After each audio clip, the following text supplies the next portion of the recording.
వరంగల్ జిల్లా కేంద్ర యువజన సర్వీసులు క్రీడా వ్యవహారాల మంత్రిత్వ శాఖ ఆధ్వర్యంలో సర్దార్ 150 ఐక్యత పాదయాత్ర జీడబ్ల్యూఎంసీ ప్రధాన కార్యాలయం నుండి ప్రారంభమైన ర్యాలీ ముఖ్య అతిథిగా పాల్గొన్న నగర మేయర్ కేఎంసీ వైస్ ప్రిన్సిపల్, పాదయాత్రలో పాల్గొన్న మై భారత్, ఎన్ఎస్ఎస్, ఎన్సీసీ విద్యార్థులు.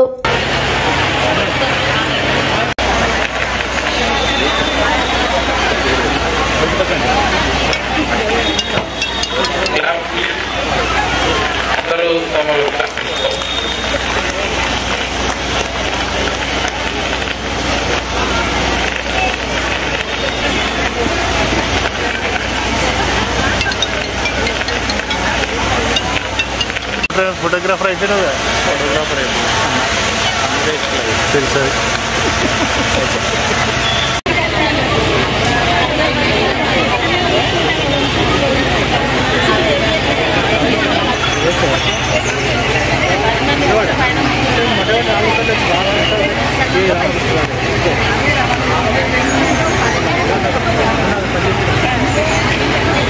సమాజం మరియు దేశ అభివృద్ధిలో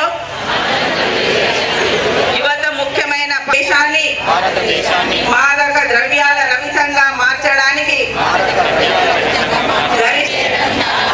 దేశం ఈ సవాల్ని స్వీకరిస్తూ ఐక్యంగా ఉండి సమాజం కూడా డ్రగ్ రహితంగా ఉంటామని నిర్ణయం తీసుకుందాం. నా దేశాన్ని నా శక్తి మేరకు మేము చేయగలిగిందంతా చేస్తామని ప్రతిజ్ఞ చేస్తున్నాము. వాళ్ళందరూ కూడా పాల్గొని యూత్ ని ఎంకరేజ్ చేసే విధంగా ఇక్కడ ఉన్న వేదిక మీద ఉన్న వివిధ డిపార్ట్మెంట్స్, అదే విధంగా ఇక్కడ ఉన్న వాళ్ళందరూ కూడా పాల్గొనడం చాలా ప్రజలందరికీ ఒక మెసేజ్ ఇవ్వడానికి ప్రతి ఆర్గనైజేషన్ కూడా ముందు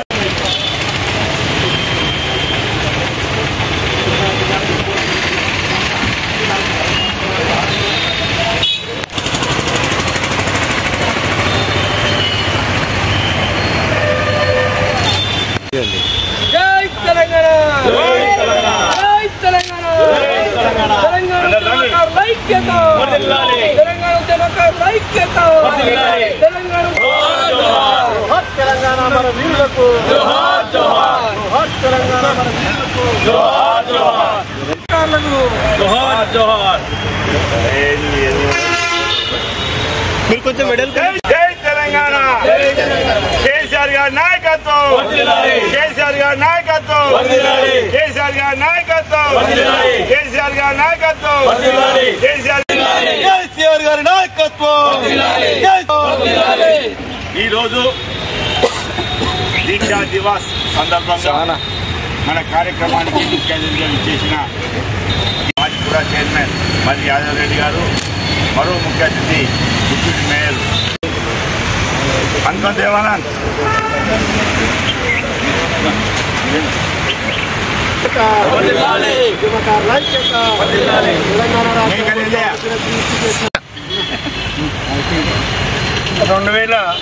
సంవత్సరం నవంబర్ 29వ తారీఖున ఉద్యమ నాయకులు, తెలంగాణ రాష్ట్రాన్ని సాధించినటువంటి ఉద్యమ నేత, మాజీ ముఖ్యమంత్రి వర్యులు కేసీఆర్ గారు తెలంగాణ వచ్చుడు కేసీఆర్ దచ్చుడైనటువంటి నినాదంతో ఆ రోజు కరీంనగర్ నుంచి బయలుదేరి సిద్దిపేటలో నిరాదీక్ష కార్యక్రమాన్ని చేపట్టడానికి వారు బయలుదేరడం జరిగింది. మార్గ మధ్యంలో అలుగురు దగ్గర ఆ రోజున్నటువంటి కాంగ్రెస్ ప్రభుత్వం మరి ముఖ్యమంత్రి మన ఉద్యమ నాయకుడి కేసీఆర్ గారిని నిరాదీక్ష కొనసాగించకుండా ఉండడానికి మధ్యలోనే ఆపేసి నిర్బంధించి వారిని ఖమ్మం జైలుకు తరలించడం జరిగింది. ఇలా ఆ స్ఫూర్తితో ఈరోజు గత 16 సంవత్సరాలుగా కూడా తెలంగాణ రాష్ట్ర వ్యాప్తంగా ఆ రోజు దీక్షా దివస్ అనేటువంటి కార్యక్రమాన్ని పురస్కరించుకొని అన్ని జిల్లా కేంద్రాల్లో, పట్టణ కేంద్రాల్లో, నియోజకవర్గ కేంద్రాల్లో కూడా చాలా పెద్ద ఎత్తున ఆనాటి గుర్తులను, ఆ రోజు చేసినటువంటి దీక్ష భగ్నాన్ని అన్ని దృష్టిలో పెట్టుకొని కూడా తెలంగాణ ప్రజలకు తెలియజేయడానికి మరి ఈరోజు ఇక్కడ ఆ రోజు జైలుకు వెళ్ళినటువంటి వారికి అందరికీ కూడా సన్మాన కార్యక్రమాన్ని ఏర్పాటు చేయడం జరిగింది.